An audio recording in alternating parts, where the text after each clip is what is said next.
నమస్కారం. అదృష్టం కార్యక్రమానికి స్వాగతం. కుజుడు ఏ ఇంట్లో ఉంటే ఎలాంటి ఫలితాలు ఉంటాయి, కుజుడు వల్ల ఏ రాశి వారికి శుభ ఫలితాలు ఉంటాయో ఇవాళ మనం తెలుసుకుందాం. ప్రస్తుతం వివరాలు తెలియజేసేందుకు మనతో పాటు ఉన్నారు ప్రముఖ జ్యోతిష్యులు వీరాపురం సుబ్రహ్మణ్య స్వామి. వారిని అడిగి ఆ వివరాలు తెలుసుకుందాం. నమస్కారం గురుగారు. శుభాశీస్సులండి. గురుగారు, ఇప్పటి వరకు మనం కుజుడు ఏ ఇంట్లో ఉంటే ఏ రాశిలో ఉంటే ఎలాంటి ఫలితాలు ఉంటాయో వివరాలు తెలుసుకుందాం. అందులో భాగంగా మేషరాశి వారికి ఎలాంటి ఫలితాలు ఉంటాయి? మంచి విషయమే. అలాగే మేషరాశిలో కుజుడు ఉంటే మనకు సింహలగ్నం నుంచి మనం ప్రతిదీ లగ్నం చెప్పుకుంటున్నాము. సింహలగ్నం నుంచి 9వ స్థానం. ఈ 9వ స్థానం ఏమిటంటే అంటే పితృస్థానం అంటారు. పితృస్థానం అంటే పుట్టినటువంటి జాతకుడి యొక్క తండ్రి యొక్క భవిష్యత్తు అని అర్థం. అంటే మా అబ్బాయి పుట్టిన తర్వాత నాకు కలిసి వస్తుందా కలిసి రాదా అని కూడా తెలుసుకోవచ్చు అన్నమాట. ప్రతి ఒక్కరూ తల్లి విషయం కానీ తండ్రి విషయం కానీ జాతకుడు పుట్టినటువంటి జాతకుడికి ఏంటంటే తన అభివృద్ధి కానీ తన ఆయుష్ కానీ లగ్నం, అలాగే 7వ ఇంట, అలాగే 2వ ఇంట ధనస్థానం గురించి, తన ఆరోగ్యం గురించి 6వ స్థానము, ఇలా మనకు తెలుస్తుంటాయి. కానీ తండ్రి విషయానికి వచ్చేటప్పటికి పితృస్థానము 9వ స్థానము. ఆ స్థానంలో కుజుడు ఉండి జన్మించినట్టు అయితే ఆయన ఆర్థిక పరమైనటువంటి విషయాలలో ఒడిదొడుకులు ఉంటూ ఉంటాయి. ఆర్థిక పరంగా ఆ బిడ్డ పుట్టిన తర్వాత తండ్రికి కాస్త ఆర్థికమైన విషయాలలో అప్పులు కావడం, అభివృద్ధి అనేది కాస్త కనపడకపోవడం, ఇటువంటివి ఉంటాయి. కానీ పుట్టిన బిడ్డకు బాగానే ఉంటుంది. ఇక్కడ మనకు 9వ స్థానంలో ఉండడం వల్ల ఓన్లీ తండ్రి యొక్క వ్యక్తిగత జీవితాన్ని కూడా తెలియచేస్తుంది. కాబట్టి ఆ 9వ స్థానంలో కుజుడితో కానీ శుభదృష్టి ఉంటే ఆ సమస్య అనేది నష్టం ఉండదు, తండ్రికి కలిసి వస్తుంది. శుభదృష్టి ఉంటే ఆర్థిక పరంగా అభివృద్ధి ఉంటుంది. అబ్బాయి పుట్టిన తర్వాత తనకు చేసే వ్యాపారం బాగా కలిసి రావడం, అభివృద్ధి చెందడం, లేదంటే చేస్తున్న ఉద్యోగంలో ప్రమోషను, శాలరీ పెరగడం, అలా ఏదన్నా స్థిరపడడం, లేదంటే అబ్బాయి పుట్టిన తర్వాత ఏదైనా గవర్నమెంట్ జాబ్ రావడం, లేదా ఇంకా ఏదైనా అభివృద్ధి మార్గాలు కనపడుతుంటాయి. లేదు ఇంకా తర్వాత కూడా ఆర్థికపరమైనటువంటి విషయాలలో కాస్త స్థిరపడి ఇల్లు కట్టుకోవడం, వాహనం కొనుక్కోవడం, తండ్రికి ఇవన్నీ కలిసి వచ్చే విషయాలే. తను అప్పుడు సంతోషపడతాడు. ఎవరు? తండ్రి. మా అబ్బాయి పుట్టిన తర్వాత నాకు బాగా కలిసి వచ్చింది, పర్వాలేదు అని చెప్పేసి చెప్పుకుంటాడు. రెండోది వచ్చేసి నేను అదృష్టవంతుడే, నా కొడుకు కూడా అదృష్టవంతుడే అని చెప్పుకుంటాడు. అలా తనకు కలిసి వచ్చే అంశాలు కాబట్టి కుజుడు యొక్క శుభదృష్టి, కుజుడుండి కుజుడితో పాటు శుభగ్రహం ఉన్నట్టయితే విశేష ఫలితాలు కలుగుతాయి. లేదు ఆ కుజుడికి శని ఆ పితృస్థానంలో శని కలిసిన, ఇదే కాకుండా ఆ కుజుడితో శనితో పాటు బుధుడు కానీ లేదంటే కేతువు కానీ ఇలా కలిసినట్టయితే తండ్రి మరణిస్తాడు. పితృదోషకారకుడు అని పుట్టిన బిడ్డ తెలియచేస్తుంది. తండ్రి ఎప్పుడైనా కూడా మరణించవచ్చు. పుట్టిన వారం రోజులకి ఇవి జరిగినటివి. ఇవన్నీ మేము చిన్నప్పటి నుంచి కూడా రీసెర్చ్ నిజమా కాదా, జరుగుతాయా లేదా అనేది అన్ని కూడా చూసుకుంటూ వచ్చినవే. అంటే గురుగారు, పుట్టిన బిడ్డ అమ్మాయి అయినా అబ్బాయి అయినా తండ్రికి ఇలా గండం ఉంటుందంటారా? అమ్మాయి మీరు అన్నట్టుగా అమ్మాయి అయితే దాని ప్రభావము తండ్రికి ఉంటుంది, కాకపోతే ఇంత తీవ్రమైన ప్రభావం ఉండదు. మగపిల్లవాడైతే అది 100% జరిగే అవకాశమే ఉంటుంది. అక్కడ ఆ తండ్రికి కూడా ఎప్పుడు జరుగుతుంది అనేది కూడా మనం తెలుసుకోవచ్చు. ఎప్పుడు జరుగుతుంది, ఎప్పుడు జరగబోతుంది అనేది కూడా మనకు తెలిసిపోతుంది. దాంట్లో కూడా ఏమిటి అంటే కుజ దశ నడుస్తుంది. అంటే ఆ పుట్టినటువంటి సమయాన్ని బట్టి కుజ మహాదశన, లేదంటే అందులో శని మహాదశన ఉంటుంది. లేదంటే అక్కడ ముగ్గురు పితృస్థానంలో బుధుడు, కుజుడు లేదా శని అని మనం చెప్పుకున్నాం. అది పూర్తి తండ్రికి గండం అన్నమాట. అయితే అక్కడ బుధ దశ నడుస్తుంది అనుకుందాం. బుధ దశ నడుస్తూ ఉంటే బుధ దశలో కుజుని యొక్క భుక్తి జరిగేటప్పుడు ఈ ప్రాణ నష్టం జరిగే అవకాశం ఉంటుంది. ఎవరికి? తండ్రికి. అందుకనేసి మనము పుట్టిన తర్వాత మనం చూసుకొని వెంటనే అయినా చేయించవచ్చు. లేదంటే ఆ దశ నడుస్తున్నప్పుడు మనము ఆ దశకు సంబంధించి ఆ పుట్టినటువంటి బిడ్డ ప్రకారంగా, ఆ జాతకుడి ప్రకారంగా తండ్రికి సంబంధించి పితృశాంతి అంటే తండ్రికి సంబంధించి శాంతి జరిపించడం, అలా జరిపించి హోమం చేసినట్టయితే అందులోనే ఆయుష్ హోమం. అక్కడ తండ్రి కాస్త చిన్న అనారోగ్య సమస్యతో బయటపడతాడు. అంటే ప్రాణం పోవాల్సింది కాస్త ఆ సమయంలో చిన్న అనారోగ్య సమస్య కారణంగా బయటపడడం కానీ, లేదంటే ఓన్లీ ఆర్థిక పరమైనటువంటి ఇబ్బందులు మాత్రమే పడి ప్రాణ నష్టం అయితే జరగకుండా ఆర్థిక పరమైనటువంటి తీవ్రమైనటువంటి నష్టాలు మాత్రం జరుగుతాయి. తను దారుణమైనటువంటి కష్టాలు పడతాడు. దారుణమైనటువంటి అంటే అవి చెప్పుకోలేనటివి.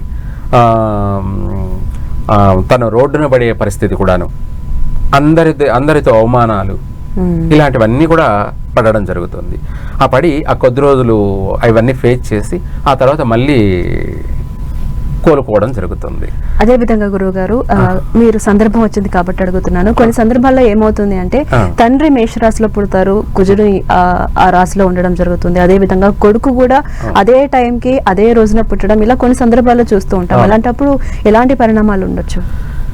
మనము ఇందాక చెప్పుకున్నట్టే, మీరు అడిగినట్టుగానే దాని ప్రభావం అనేది శుభ దృష్టి ఉంటే ఒకలాగుంటుంది, అశుభ దృష్టి ఉంటే దారుణంగా ఉంటుంది. అందుకు ఏది ఏమైనా కూడా మనం పుట్టినప్పుడు మనము ఆ రోజే అని కాదు, మరుసటి రోజు కానీ చూసుకొని పురుడు అయిపోయే లోపు కానీ, లేదంటే పురుడు అయిపోయిన తర్వాత కానీ, ఆ తర్వాత కొంచెం అంటే మనము డిలే చేయకుండా వీలైనంత వరకు కూడా చూసుకొని దానికి తగిన పరిహారం చేసుకుంటే అక్కడ మనము ఆ కష్టపడకుండా, నష్టపోకుండా, ప్రాణాలు కోల్పోకుండా, ఆర్థిక పరమైనటువంటి నష్టం కూడా దారుణమైనటువంటి నష్టాలు అనుభవించకుండా, ప్రతి దాని నుంచి మనం తప్పించుకు తిరుగువాడు ధన్యుడు సుమి అన్నట్టుగా మనం ఒకవేళ ఏదో పెద్దగా అభివృద్ధి చెందకపోయినా పర్వాలేదు కానీ అధపాతాళానికి తొక్కబడడం అంటే పూర్తిగా రోడ్డున పడే స్థితి రాదు. ఉన్న దాంట్లోనే చిన్న చిన్న సమస్యలతో కాపురం అనేది సాగుతూ ఉంటుంది. అంటే తండ్రి యొక్క ఆర్థిక స్థితిగతుల్లో ఇలా బాగుంటుంది. మనం చేసిన దానికి తప్పకుండా పరిహారం అయితే ఉంటుంది. దాన్ని చేసుకున్న వారికి చేసుకున్నంత మహాదేవ. తండ్రి యొక్క స్థితిగతులు ఇంకా చెప్పాలంటే చాలా ఉంటాయన్నమాట. ఇవన్నీ కూడా ఏది ఏమైనా కూడా పుట్టినటువంటి బిడ్డ వల్ల తండ్రికి నష్టం జరగకుండా ఉంటే చాలు. ఆ నష్టాలు ఇంపార్టెంట్ విషయాలు ఏమిటంటే 3 అంశాలు. ప్రధానమైనటువంటిది ఆయుష్, రెండోది ఆరోగ్యము, మూడోది ఆర్థిక స్థితి. ఈ మూడిట్లో మనకు చాలా మంది అందరూ కూడా నష్టాలు, కష్టాలు పడుతూ ఉంటారు. వాళ్ళు పడుతూ ఉంటారే కానీ, ఆ బాధలన్నీ అనుభవిస్తూ ఉంటారే కానీ అది ఏమిటో చేసుకుందాం పరిష్కారం అనేది ఉండదు. ఒకవేళ ఆ తర్వాత తెలుసుకొని చేద్దాము పరిష్కారం అన్నా కూడా చేసుకోలేని పరిస్థితి కూడా. ఇవన్నీ జరిగినటివి, ఇవన్నీ కూడా చూసుకుంటూ వచ్చినవే. ఇవన్నీ అనుభవపూర్వకాలు. అలా అనేసి మనం దీని గురించి పెద్దగా ఎక్కువగా చెప్పినా భయపెట్టినట్టు ఉంటుంది కదా. కాకపోతే ఇవి ఈ పడే వాళ్ళకి మాత్రం అర్థమవుతుంది, మిగతా వాళ్ళకి వీటి గురించి అంత అవగాహన ఉండదు.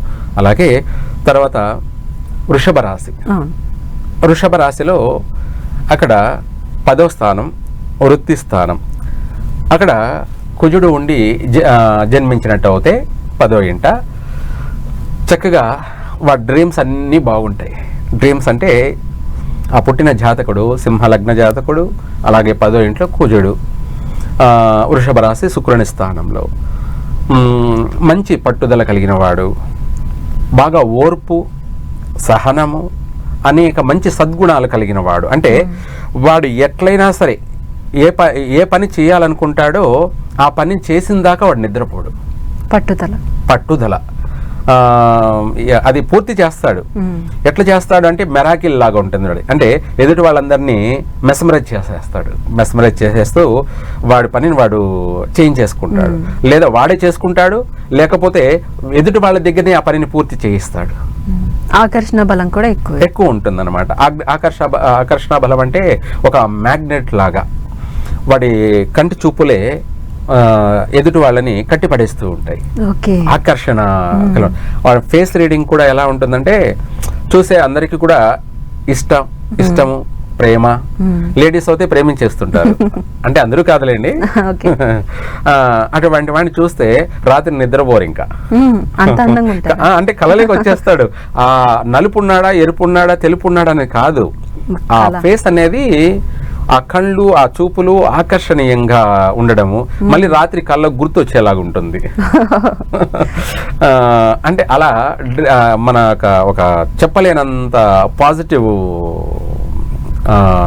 వైబ్రేషన్ వాని యొక్క చూపులు, వాని యొక్క మాటలు, వాని యొక్క హావభావాలు, వాని యొక్క బాడీ లాంగ్వేజ్ కానీ, వాని యొక్క పుట్టుక తీరు కానీ అన్నీ కూడా చాలా పర్ఫెక్ట్గా ఉంటాయి.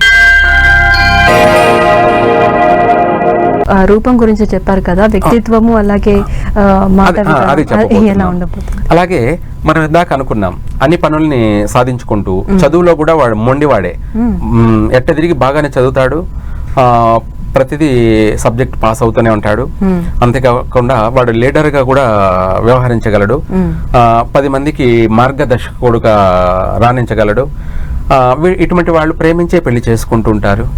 వీళ్ళ అందరికీ కూడా ప్రేమించే పెళ్లి జరుగుతూ ఉంటాయి. అది కూడా ఏంటంటే వాళ్ళ సంఘమే జరుగుతుందా లేకపోతే అదర్ సంఘం అంటే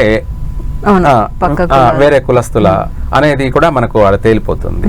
అక్కడ పాప దృష్టి అన్నట్టు అయితే వాడికంటే పెద్దవాళ్ళనన్నా వివాహం చేసుకోవడం, లేదంటే ఇతర సంఘం వాళ్ళని అంటే ఇతర కులస్తుల్ని చేసుకోవడం, లేదా అవే కాకుండా ఇంకా చెప్పాలంటే రకరకాలైనటువంటి వాళ్ళనంటే పెళ్ళి అయిపోయిన తర్వాత వీడో లాంటి వాళ్ళని చేసుకోవడం, ఇటువంటివి అనేకమైనటువంటి లోపాలు అనేది జరుగుతాయి. ఎందుకంటే అక్కడ 10వ ఇంట్లో కుజుడు ఉండి ఆయనకు పాప దృష్టి ఉండడం వల్ల ఇక్కడ తను సింహలగ్నంలో పుట్టడం, అలాగే అది వృత్తి స్థానం అన్నమాట. వృత్తి స్థానం అంటే విద్య ఉద్యోగ రంగాలలో నెంబర్ 1 పొజిషనే ఉంటుంది. అలాగే శుక్ర స్థానంలో ఉన్నాడు కాబట్టి వివాహ జీవితంలో కూడా కొంచెం సమస్యలు ఉంటాయన్నమాట. ఆ సమస్యలు అది మనము ఆ జాతకుని బట్టి మనం విశ్లేషించుకోవాలి, చెప్పుకోవాలి. మిగతా విషయాల్లో బాగానే ఉంటుంది. అలాగే మనం తర్వాత మిథున రాశి. మిథున రాశి వాళ్ళకి ముఖ్యంగా వ్యాపార రంగంలో ఎలాంటి ఫలితాలు ఉంటాయి? శుభ ఫలితాలు ఉంటాయా లేకపోతే ఏమైనా జాగ్రత్తలు తీసుకోవాలా? మంచి విషయం. ఎక్కువ శాతం మీరు అన్నట్టుగా కుజుడు అది భాగ్యస్థానము. అలాగే మిథున రాశి, ఆ మిథున రాశి అనేది ఏంటంటే బుధుని ఇల్లు అన్నమాట, బుధుని స్థానము. ఆ బుధుని స్థానంలో కుజుడు అనేది ఉండడము ఇద్దరికి శత్రుత్వం. అంటే కుజునికి బుధునికి ఇద్దరు శత్రువులు అన్నమాట. ఆ శత్రు స్థానంలో కుజుడు ఉండడం వల్ల ఏమవుతుందంటే ముందు మైండ్ అప్సెట్ ఉంటుంది. మైండ్ అప్సెట్ అంటే వాళ్ళ మనిషి బాడీ ఎదుగుతుంది కానీ బ్రెయిన్ మెదడు మాత్రం పెరగదన్నమాట. అంటే దోవన పోయే కష్టాలు నష్టాలన్నీ కూడా వీళ్ళు రాని అనేది కొని తెచ్చుకుంటూ ఉంటారు. పోయే వాటిని పోనీయకుండా వీళ్ళంతటా వీళ్ళే తెచ్చుకొని నెత్తి మీద వేసుకొనేసి అనేక కష్టాలు పడుతుంటారు. విద్యలో కూడా చదువుకున్నది గుర్తుండదు, మర్చిపోతూ ఉంటారు. లేదు ఎంత చదివినా కూడా లాస్ట్కి పాస్ కావడం ఉండదు, ఫెయిల్ ఎక్కువ శాతం ఉంటుందన్నమాట. ఒక్కొక్క సబ్జెక్ట్ని 4-5 సార్లు కూడా రాసిన వాళ్ళు ఉన్నారు. ఇలా విద్యలో ఒకవేళ రాణించగలిగితే శుభదృష్టి ఉండి రాణించినా కూడా వాళ్ళు సైకాలజికల్గా భయపడుతూ ఉండడం, ఎక్కువగా భయపడుతూ ఉండడం. మనుషులేమో బాడీ పెరిగి ఉంటుంది, మనిషిని చూస్తే ఏదో గంభీరంగా ఉంటారు కానీ వాళ్ళలో పిరికితనం ఉంటుంది, ఎక్కువ కనిపించదు. కానీ మనిషిని చూస్తే మనిషి ఏమో సింహాలాగా కనపడతాడు కానీ వాడి మనస్తత్వం చూస్తే చిన్న పిల్లోళ్ళలాగా అమాయకుల్లాగా ప్రతి చిన్నదానికి భయపడడం. ప్రతి చిన్నదానికంటే A to Z అన్నిటికి కూడా లాస్ట్కు భార్యకి కూడా భయపడతాడు, తోటి స్నేహితులకి భయపడతాడు. అందుకే వాళ్ళందరూ వీడిని వాడుకుంటూ ఉంటారు అన్ని విధాలు. అంటే ప్రతి ఒక్కడు వీడిని ర్యాగింగ్ చేస్తూనే ఉంటాడు. ఇలా ప్రతి దాంట్లో వీడు వీక్నెస్. మైండ్ సెట్ ఏంటంటే వాడికి కంట్రోల్ ఉండదు, అర్థం కాదు, తెలియదు, అటువంటి సమస్యలు ఉంటాయి. లేదు అందులో కూడా పర్వాలేదు, బాగా అభివృద్ధి అన్నిట్లో వాటన్నిటిలో పర్వాలేదంటే వీడిని చదువు అనేది సాగిన ఉద్యోగం చేస్తున్నాడు అన్న ఆ ఉద్యోగంలో శిక్షలు అనుభవించాల్సిందే. శిక్షలు అంటే చేస్తున్నాడు జాబు, ఆ జాబులో వీడి క్రిమినల్ బ్రెయిన్ ఉపయోగిస్తాడు. ఓకే, క్రిమినల్ బ్రెయిన్ అంటే అతి తెలివితేటలు ఉపయోగించి అక్కడ ఏదైనా మోసం చేయడము, దాంట్లో మోసాలు చేయడము, చుట్టుపక్కల వాళ్ళని, లేదంటే ఆ సంస్థకే మోసం చేయడము, జాబ్ చేసే చోట అనేకమైనటువంటి ఫ్రాడ్ విషయాలు చేయడము, వాటి వల్ల మళ్ళీ బయటపడి జైలు పాలు కావడము. లేదు ఒకవేళ వాడు మంచివాడు అయినా కానీ వాడు చేయకపోయినా ఎవరో చేసిన దానికి వీడి మీద పడి వీడు ఆ జాబును పోగొట్టుకోవడం కానీ, లేదంటే ఆ జాబు వల్ల దీర్ఘకాలికంగా కోర్టు చుట్లు తిరగడం కానీ, అనేకమైనటువంటి సమస్యలు ఎదుర్కోవడం ఇటువంటివి ఉంటాయి. లేదనుకోండి మంచి వ్యాపారస్తుడు అంటే తెలివి ఉంది, వ్యాపారం చేస్తూ ఉంటాడు, వ్యాపారం ఫస్ట్ నుంచి స్టార్టింగ్ నుంచే జరగకపోవడం కానీ, లేదా కొన్ని కారణాల వల్ల బాగా అభివృద్ధి చెంది బాగా సంపాదించాడు అనుకుందాం రిచ్గా, మళ్ళీ ఎంత సంపాదించి ఎంత ఎదిగాడో అంత ఒక్కసారిగా మళ్ళీ వచ్చి కింద పడిపోతాడు. ఎందుకంటే ఆ స్థానము అనువైనది కాదనమాట. అందువల్ల ఆర్థికంగా అభివృద్ధి చెందడము, మళ్ళీ వచ్చి కింద పడడము, మళ్ళీ తనకు ఒక నమ్మకం ఉంటుంది, ఎందుకంటే బాగా వ్యాపారం చేశాను, అభివృద్ధి చెందాను కదా అని మళ్ళీ చేస్తూ ఉంటాడు. అలా అప్ అండ్ డౌన్లు, మళ్ళీ అభివృద్ధి చెందడము, కింద పడడం, అప్ అండ్ డౌన్లు అనేది ఒక 2-3 సార్లైనా జరగడం, వాటి వల్ల అప్పులు పాలు కావడం, ఇటువంటివి అనేక సమస్యలు. అంతేకాకుండా ఇంకా చెప్పాలంటే రకరకాలైనటువంటి ఆర్థిక పరమైనటువంటి సమస్యలు ఎక్కువగా ఉంటాయి. అంటే గురువుగారు మీరు చెప్తున్న దాని ప్రకారం చూస్తుంటే మిథున రాశి వాళ్ళకి శుభ ఫలితాల కంటే అశుభ ఫలితాలు ఎక్కువ కనిపిస్తున్నాయి. కాబట్టి రంగంతో సంబంధం లేకుండా కుజుని బలం పొందాలంటే ప్రతి ఒక్కరు తీసుకోవాల్సిన జాగ్రత్తలు ఏంటి, చేయాల్సిన పూజలు ఒకసారి చెప్తారా? అవును, ఇందాక మీరు అన్నట్టుగానే ఆ స్థానంలో ఆయన ఉన్నాడు, మనకు కలిసి రావడం లేదనేది మనకు తెలుస్తుంది. మళ్ళీ పోయి పూజారులను అడిగి తెలుసుకోనన్నా చేయాలి. లేదంటే వీళ్ళు ఏదైనా సరే దానికి సంబంధించి దైవ దర్శనం చేయడం తరచు. ఏమిటి ఆ సమస్య ఉంది, మంగళవారం రోజు కానీ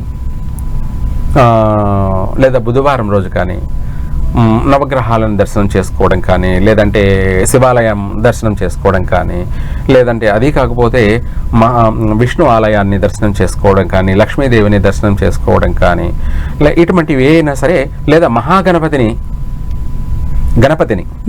వీళ్ళు ఎక్కువగా ఆరాధించడం, ఎక్కువగా గణపతి పూజ చేయించడం, లేదంటే గణపతికి హోమాలు జరిపించడం కానీ, లేదా గణపతికి వీళ్ళే అష్టోత్తరం కానీ, లేదా ఇంకా ఏదైనా సహస్రనామావళి పఠించడం కానీ, లేదా ఆదివారం బుధవారం గణపతికి విశేషంగా ఏదైనా అర్చనలు చేయించడం కానీ, మనకు ఆర్థిక పరంగా బాగా అభివృద్ధి చెందాలంటే మిథున రాశిలో ఆయన ఉన్నాడు కాబట్టి పెసలు గుగ్గుళ్ళు చేసి లేదా బెల్లం కలిపి పూర్ణం చేసి ఉండ్రాళ్ళుగా చేసి ఒక 7 లేదా 9 ఉండ్రాలుగా చేసి గణపతి దగ్గర పెట్టి, ఇంకా కొన్ని ఉండ్రాలని చిన్నపిల్లలకు పంచడం, అది బుధవారం ఆ గణపతికి మనము ప్రదక్షిణలు చేయడం, ఆ ఉండ్రాలని మనం ఇందాక అవే కుడుములు అనొచ్చు వాటిని నైవేద్యంగా ఆయనకు పెట్టడం వల్ల ఆ పెసలతోటి, మిథున రాశి అంటే బుధుడు కాబట్టి ఆ రాశ్యాధిపతి ధాన్యం పెసరపప్పు కాబట్టి ఇక్కడ గణపతిని మనం ఆరాధించడం వల్ల ఆయన అధిపతి కాబట్టి అన్నిటికీ కూడా మనం ఆ గణపతికి చేయడం వల్ల ఏమిటంటే 10,000 గ్రహ పీడలైనా కూడా వైదొలిగిపోతాయి. అక్కడ గణపతి రూలర్ కాబట్టి మనం చేసిన పూజా ఫలం వల్ల ఆయన అనుగ్రహంతో మనము అభివృద్ధి చెందుతూ వెళ్తుంటాం. వ్యాపార విషయంలో కావచ్చు, పిల్లలు చదువులో వెనకబడుతున్నారనుకోండి, వాళ్ళు చేసినా కూడా ఆ చదువులో వాళ్ళు మళ్ళీ పాస్ అయ్యే అవకాశం ఉంటుంది, చక్కగా విద్యలో రాణించగలరు. ఆ గణపతికి చేయడం వల్ల వాళ్ళు మంచి ఉద్యోగంలో కూడా స్థిరపడగలరు, మంచి ఉన్నత ఉద్యోగంలో కూడా స్థిరపడగలరు. ఇలా మళ్ళీ అనుగ్రహం కూడా ఉంటుంది. మనం చేసేదే మనం అదే చేసుకున్న వారికి చేసుకున్నంత మహాదేవ్ అన్నట్టుగా మనము ఒకరిని అడిగే చేయాలనేం లేదు, మనమే చేసుకోవచ్చు కూడా ఇలా. అది ఏంటి అంటే మనకి ఏదైనా ఇట్లా ఆటంకాలు ఎదురవుతున్నాయా, అప్పుడు ఆ ఆటంకానికి ఇది చేసుకుంటే తిరుగులేదు ఎవరైనా సాధారణంగా. అలా కూడా మనము మన ఆలోచన, మన మనం ఆలోచించే విధి విధానము, మన యొక్క అభివృద్ధి కోసం మనం ఏం చేసినా కూడా తప్పు లేదు. అది మనం ఖర్చు పెట్టి చేయొచ్చు, ఖర్చు లేకుండా కూడా చేసుకోవచ్చు మార్గాలు. తర్వాత కర్కాటక రాశి. ముఖ్యంగా గురువుగారు, కుజుడు కర్కాటక రాశిలో ఉండడం వల్ల శుభ ఫలితాలు ఉంటాయా లేదా అశుభ ఫలితాలు ఉంటాయా? అందులో భాగంగా ఆరోగ్య విషయంలో ఎలా ఉండొచ్చు, సంతాన విషయంలో ఎలా ఉండొచ్చు? చాలా మంచి విషయం అడిగారు. ఎందుకంటే ఇది ఆరోగ్య విషయానికి, సంతాన విషయానికి, సంతానం అనేది మనకు ప్రధానమైనటువంటి అంశం. అది లేకపోతే సృష్టి లేదు. ఇక్కడ సింహరాశి 12వ ఇంట కుజుడు ఉన్నాడంటే అది కర్కాటక రాశి కాబట్టి, ఆ కర్కాటక రాశిలో చంద్రస్థానం కాబట్టి కుజుడు ఉండడం వల్ల ఆర్థిక పరంగా ఒక్కొక్కసారి చంద్ర మంగళ యోగం జరుగుతుంది, అంటే బాగా విశేషంగా అభివృద్ధి చెందగలరు. కానీ ఆరోగ్యపరమైనటువంటి విషయాల్లో కానీ, సంతానపరమైనటువంటి విషయాల్లో కానీ నష్టాలు కలిగే అవకాశం ఉంది. ఆరోగ్యపరమైనటువంటి విషయాలు ఏమిటి అంటే మనకు శ్వాసకోశాలకు సంబంధించి, ఊపిరితిత్తులకు సంబంధించి, అది ఆస్మా అంటాము, జలుబు, తరచు జలుబు చేస్తూ ఉండడం, కోల్డ్, ఊపిరి తీసుకొని వదలలేకపోవడము, ఆయాసం, మనిషి తరచుగా ఆయాస పడుతూ ఉండడము, ఇటువంటి వాటికి సంబంధించి ఊపిరితిత్తులకు సంబంధించినటువంటి అనేక జబ్బులు ఏర్పడే అవకాశం ఉంటుంది. అయ్యే థైరాయిడ్ అని చెప్పి, గొంతు సమస్యలకు సంబంధించి, వీటివన్నిటికి సంబంధించి అనేకమైనటువంటి అనారోగ్య సమస్యలు ఏర్పడే అవకాశం ఉంది. అది చిన్నప్పుడే అయినా ఉండొచ్చు, లేదా చిన్నప్పుడు లేదనుకోండి, ఏకంగా ఒక 35 తర్వాత కానీ 50 ఆ మధ్యలో ఏకంగా వాళ్ళకి ఆపరేషన్ జరిగేటువంటి సమస్యలు, ఊపిరితిత్తులకి సంబంధించి, లంగ్స్కు సంబంధించినటువంటివి, గొంతుకు సంబంధించినటువంటివి, వాటికి అన్నిటికి సంబంధించి ఆపరేషన్లు జరిగే బలమైనటువంటి సమస్యలు ఏర్పడే అవకాశము ఉంది. అయితే గురువుగారు, వీటి నుంచి వారంతా కూడా బయటపడాలంటే ఏ మార్గాలు? దానికి మనము 2 మార్గాలు. చిన్నప్పటి నుంచే తినే ఫుడ్, మనము ఎక్కువగా ఏది తింటే బాగుంటుంది, ఏది తింటే నష్టం కలుగుతుందో తెలుసుకొని ఆ ఫుడ్ని మనం కంట్రోల్ చేసుకోవడం. రెండోది, చిన్నప్పటి నుంచి కూడా వేడి నీళ్లు తాగుతుండడం, వేడి నీళ్లు. అలాగే ఆ వేడి నీళ్ళు తాగడం వల్ల మనకు ఆ ఊపిరితిత్తులకు సంబంధించి ఆరోగ్య సమస్యలు అనేది ఎదురు కావు, జీవితాంతం కూడా మనము ఆరోగ్యంగా ఉండొచ్చు. సంతాన విషయానికి వచ్చేటప్పటికి నష్టం కలిగే అవకాశాలు ఉన్నాయి. దానికి సంబంధించి కూడా మనము సంతానం ఆలస్యం జరుగుతున్నా, లేదు తరచూ 2 నెలలు 3 నెలలు గర్భస్రావం, అబార్షన్ జరుగుతూ ఉన్నా, అలాంటి జరుగుతున్నప్పుడు కుజునికి సంబంధించి, సంతానానికి సంబంధించి పుత్ర సంతాన యోగం గురించి పుత్రకామేష్టి యాగమే చేయొచ్చు. లేదంటే మనం ముందుగా చిన్నగా నాగదేవతలకి తిరగడం కానీ, కుజునికి తిరగడం కానీ, ఇలా ఏదన్నా చేయాలి. దానికి కాలేదనుకోండి, అప్పుడు పుత్రకామేష్టి యాగం చేసినట్టు అయితే తప్పకుండా వాళ్ళకి సంతాన ప్రాప్తి కలుగుతుంది. చాలా విషయాలు తెలుసుకున్నాం గురువు గారు. ముఖ్యంగా కుజుని వల్ల అశుభ ఫలితాలు మాత్రమే కాదు, శుభ ఫలితాలు కూడా ఉంటాయి. అశుభ ఫలితాలు ఉన్నా కూడా నివారణ మార్గాలు ఉంటాయని చాలా చక్కగా వివరించారు. ధన్యవాదాలు. సర్వే జన సుఖినో భవంతు.